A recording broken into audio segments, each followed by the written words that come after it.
Lafleur, je suis intervenante en comportement canin et copropriétaire chez Trochien.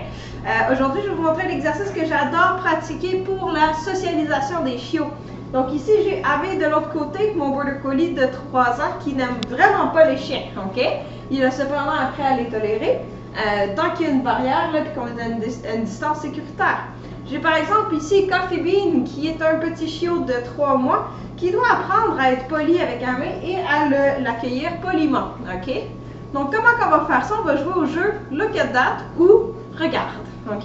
Donc je vais apprendre sur commande en fait au chiot à regarder des choses qui peuvent être stressantes ou qui peuvent être excitantes pour lui, mais de façon polie tout simplement.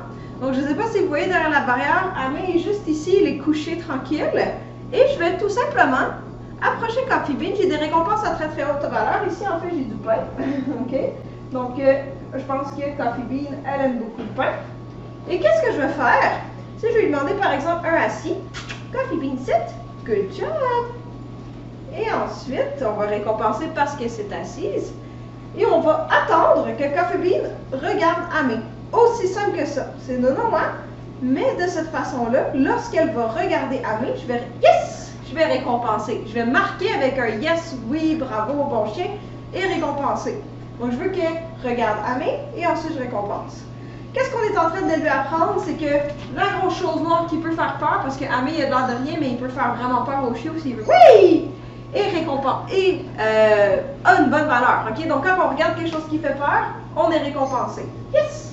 Aujourd'hui, j'utilise Amé, mais ça peut être n'importe quoi que votre chiot a peur. Ça pourrait être un chat, ça pourrait être des voitures, un vélo, ça pourrait être des skateboards, ça pourrait être des passants, des autres chiens, ça peut être n'importe quoi. Ok? Commencez, et du bon. Good job, Coffee Bean. Et je vais attendre qu'elle regarde Amé. Yes! Exactement. Vous avez vu comment elle est tranquille, elle est calme, elle ne se lance pas sur la clôture? Bon, je ne vais pas vous mentir, c'est pas la première fois qu'elle et moi on fait ça ensemble, ok? C'est peut-être la 2 ou la 3e séance si je ne me trompe pas. Mais qu'est-ce qui est intéressant, c'est que vous voyez à quel point que les deux ils se tolèrent, yes, et qu'ils sont polis l'un envers l'autre. Dans des situations comme ça, on va vouloir faire des séances qui sont très très courtes, 1 ou 2 minutes, et ensuite on laisse les animaux complètement à part. Yes, on leur donne pas l'opportunité de se voir, ok? Comme ça, le peu de temps qu'ils vont se voir, yes, c'est pour des choses, c'est pour de l'entraînement et c'est très, très, très positif. Si votre chiot n'a pas autant d'autocontrôle que Coffee Bean, ce que je vous suggère fortement de faire, c'est de tenir votre chiot en laisse et d'avoir une plus grande distance. Comme ça, en l'ayant en laisse, vous êtes sûr qu'il ne va pas se lancer dans la barrière, il ne va pas se lancer vers la chose qui lui fait peur.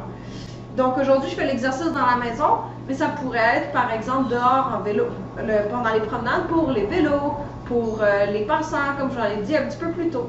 Donc voilà, c'est à votre tour. N'oubliez pas que dans cet exercice-là, on ne dit rien. On fait juste laisser le chien regarder ce qui lui fait peur ou la nouvelle chose, par exemple le nouvel élément qui fait partie de sa socialisation. Et on marque d'un yes, d'un oui et d'un bravo. Et on récompense. Donc voilà pour le Look at that.